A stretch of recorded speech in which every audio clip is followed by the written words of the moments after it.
ఫ్రీగా ఉంటుంది. లేడీస్కి అయితే చాలా బాగుంది, హ్యాపీ, ఫుల్ హ్యాపీ. ఇప్పుడు బస్సులు వేసారు, ఆటో వాళ్ళు తోలుకొని బతికేందుకు ఇబ్బంది అవుతుంది. ఏదన్నా నా గవర్నమెంట్ తరఫున న్యాయం చేస్తే మా కుటుంబాలు పోతాం. నేనేమో రోజు ప్రయాణం చేయను, ఈ ఒక్కరోజు వచ్చా, నాకేం తెలియదు దీని గురించి. ఫ్రీ బస్సు కదా, ఎలా ఉంది? ఓకే, పర్లేదు. ఇంకా ఉండే జీవనాధారం రోజుకి తోలేదు ఆయిల్కి బండి డ్యూలకి అన్ని పోగా 300 మిగిలేదు, ఎక్కువ అయిపోతుంది. ఇంతమంది ఒక 500 ఇంటికి తీసుకెళ్తున్నాం, అది కూడా లేకుండా పోయింది. ఇప్పుడు దాన్ని బాగుంది నాయన, ఇంకా బాగా సౌకర్యంగా ఉంది, బాగుంది, ఇబ్బంది ఏం లేదు. రేపు నుంచి ప్రైవేట్ వెహికల్స్ చూసుకోవడం మంచిది. ప్రైవేట్ వెహికల్స్ ఏమైనా ఉంటే చూసుకోవాలన్నమాట. ఇంకా ముందు ఎందువల్ల సపరేట్ బస్సులు వేస్తే మంచిది అనమాట. అంటే నార్మల్గా అది బస్ పాస్ అది కొంచెం కష్టమయ్యేది, కానీ ఇప్పుడు ఓకే. కానీ దీనివల్ల ప్రజలకి చాలామంది ఇబ్బంది పడుతున్నారు, అది కూడా ఒకసారి దృష్టిలో తీసుకుంటే మంచిగా అనిపిస్తుంది. ఈ బస్సే ఉంది, 15 నిమిషాలకు ఒకటి అని చెప్పి మేము చూసుకున్నాము, కానీ 2 hours అవుతుంది మేము వెయిట్ చేయబట్టి. కానీ ఇప్పుడు వచ్చింది బస్సు. నిన్న ఈ రోజే ఇది ఇంతలోకి ఏం ఇబ్బంది పడతాము. వాళ్ళు చెప్పొచ్చు, తిరిగే వాళ్ళకు ఎట్టూ తిరుగుతారు, వాళ్ళు డబ్బులు ఇచ్చేది తిరుగుతుంది. ఎక్కడికి పోవాలన్నా ఫ్రీ అని చెప్తున్నారు, చాలా హ్యాపీగా ఉంది. ఫ్రీ బస్సులు వచ్చిన తర్వాత ఎక్కువ వాళ్ళు కనపడటం లేదు.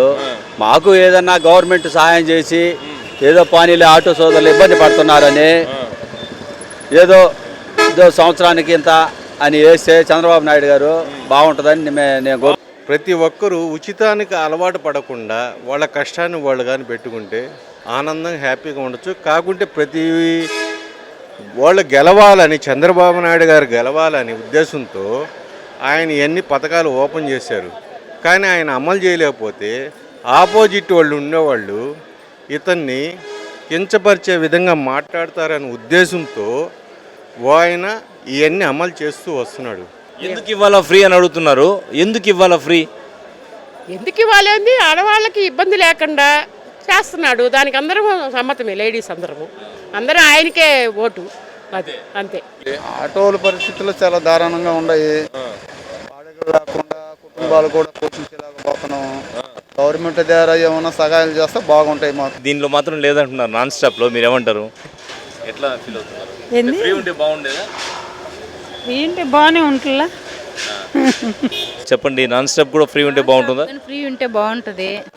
అవును, దేనికంటే ఎక్కువ ఇప్పుడు దానికే ఎక్కువ వెళ్ళాలంటే జనాలు ఉంటారు కదా, దీనికి కానీ పెడితే కొంచెం వెళ్ళొచ్చు. ఫ్రీ సర్వీసు ఫ్రీగా ఇవ్వడం అనేది చాలా wrong conception of the government. ఎందుకు అంటే ప్రజలందరినీ లేజీగా చేసి రేపు వాళ్ళ ఫిజికల్ స్ట్రెంగ్త్ కానీ అన్ని హెల్త్ కానీ అన్ని డ్యామేజ్ చేసడానికి రీజన్ ఫ్రీనే. కాబట్టి మేము ఫ్రీ సర్వీసెస్ ఎక్కము, ఎంకరేజ్ చెయ్యం. మీరు పెద్దమ్మ మీరేమంటారు? అంటే డబ్బులు ఇవ్వలేని వాళ్ళకి మంచిదే కదండి. డబ్బులు లేని పేదవాళ్ళకి టికెట్ లేని బస్సు జర్నీ మంచిదే నన్ను అడిగితే. అంటే కొంచెం బాగా వెల్ ఆఫ్లో ఉండే వాళ్ళకి అవసరం లేదు, పేదవాళ్ళకు మంచి బెనిఫిట్టే. కానీ ఫ్రీ బస్ ఆప్షన్ అనేది చాలా మంచిదే. ఎందుకంటే విలేజ్ నుంచి సిటీకి వచ్చి కూరగాయలు అమ్ముకునే వాళ్ళకి, పనులు చేసుకునే వాళ్ళకి 40 రూపీస్ అనేది చాలా మ్యాటర్స్. సో అది ఉండాలా. అట్ ద సేమ్ టైం వచ్చేసి 60 years మెన్ అండ్ ఉమెన్కి కూడా ఇస్తే బాగుంటుంది. అబోవ్ 60 years వాళ్ళకి మెన్ అండ్ ఉమెన్కి ఎక్స్టెండ్ చేస్తే బాగుంటుంది. ఇంకొకరికి ఆప్షన్ కూడా ఇవ్వచ్చు ఫ్రీ. ఇప్పుడు అందరికీ అనుకుండా కట్ అవుట్ టికెట్ తీసుకుంటే తీసుకోవచ్చు, ఉమెన్ కూడా.